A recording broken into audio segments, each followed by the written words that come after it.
We're learning Rust for smart contracts. It's time to learn traits. In the last video, we talked about generics, where you can have code that can apply to any type. Here, that's the capital T.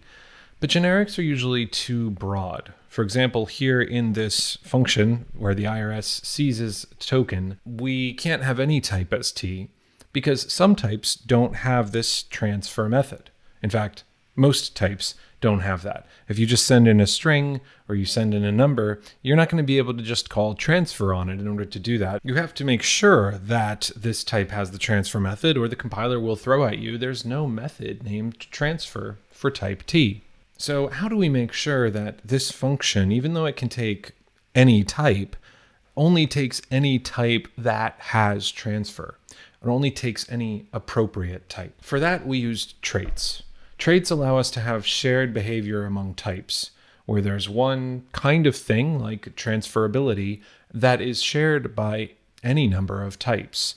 Rust doesn't have interfaces. You don't see keywords like extends. You don't have class polymorphism and inheritance, a lot of concepts that you might be familiar with from Python, from Java, from JavaScript, from C++. Rust doesn't implement shared behavior the same way.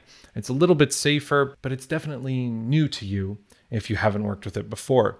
These traits allow types to share behavior. Specifically, that means there's a set of methods. The trait is a set of methods that a class, or rather a type, must implement. Rust doesn't use the word class. If you have a type that you've created, or a type that already exists, in order for it to have a trait, it has to implement all the trait's methods. We're going to look at a very specific example. Let's say we have a token trait, and we say that all token traits must have a transfer method. Then, in order for a type to have the token trait, it has to implement the transfer method, or it can't be considered to have the token trait.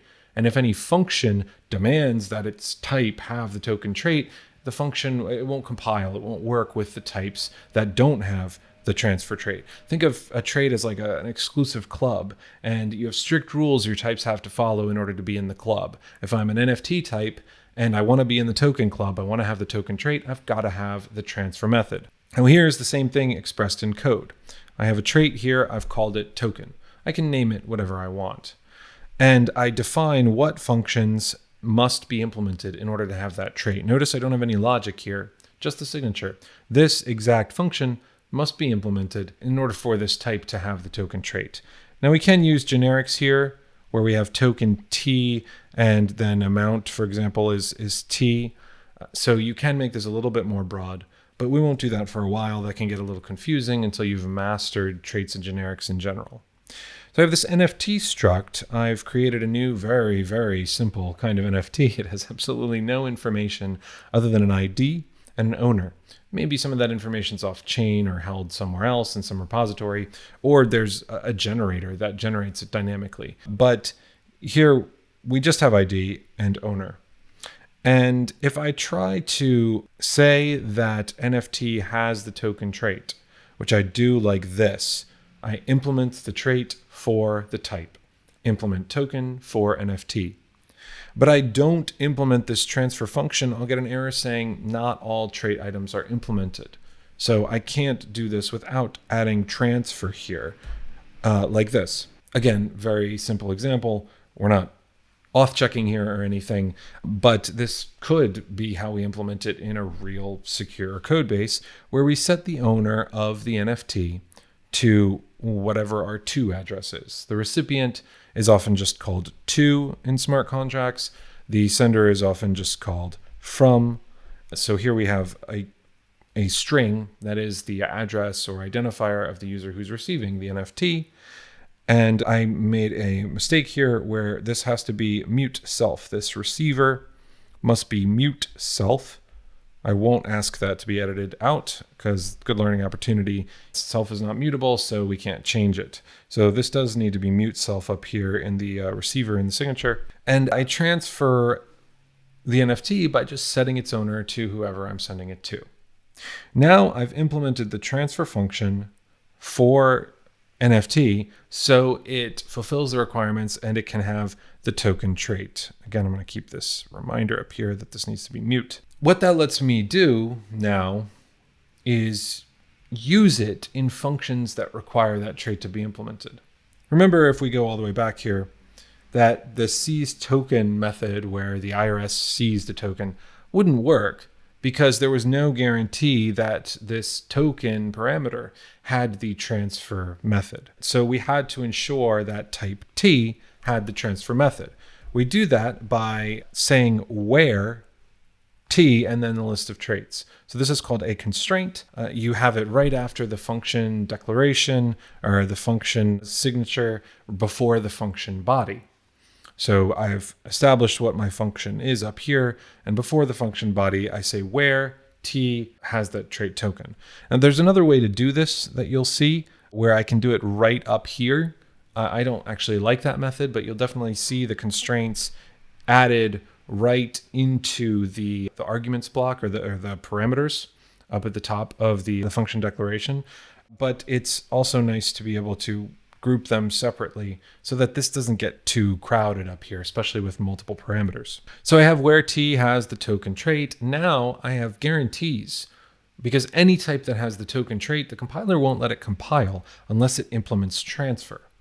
So the function is guaranteed to be getting a type that has the transfer method. And so it can call the transfer method on token.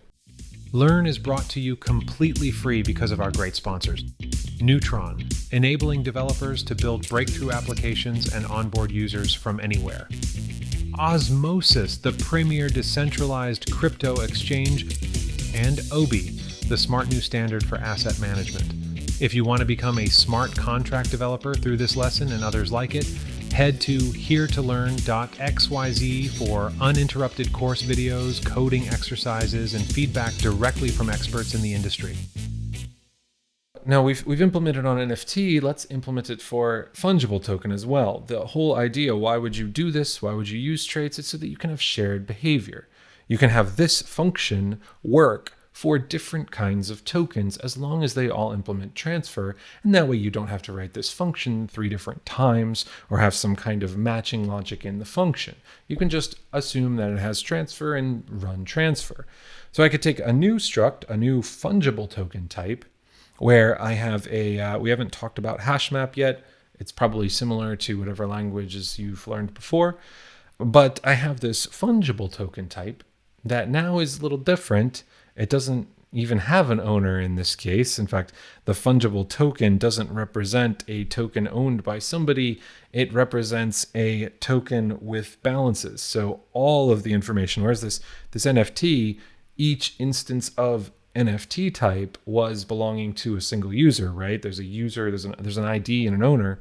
Here we have a very different kind of structure where there's only going to be one instance of this for each token, for a fungible token. Not for each unit of the token, for the whole token. And let's say it's USDC, right? A USDC token. I have the ID of the token, and then I have the balances for absolutely everyone. In this case, I've just done the string owner is here, and whatever their current balance is here. So transfer will obviously work very differently here. It's not setting the owner to some new owner. It's updating the balance. And I've done that in this little function here. Don't worry if you don't understand these hash map functions. So I come into this transfer function where I just have a recipient and an amount. Again, I'm not sending tokens. I don't have a from, so it's more like a mint function for simplicity. And I get the balance. The balance could already be in the hash map and it could match the recipient. We might have already sent tokens to this person before, so they might have a current balance. Or I make them a new balance in the hash map and it's equal to 0. And then I take that balance number, that U64, and I add the amount to it. So very different kind of function than our NFT transfer function. And I have, again, remember that we implemented amount as an option here in the trait, which means that there could be no amount, which makes sense. For our NFT, there aren't, at least in this implementation, there aren't amounts of NFTs. We're transferring a specific NFT.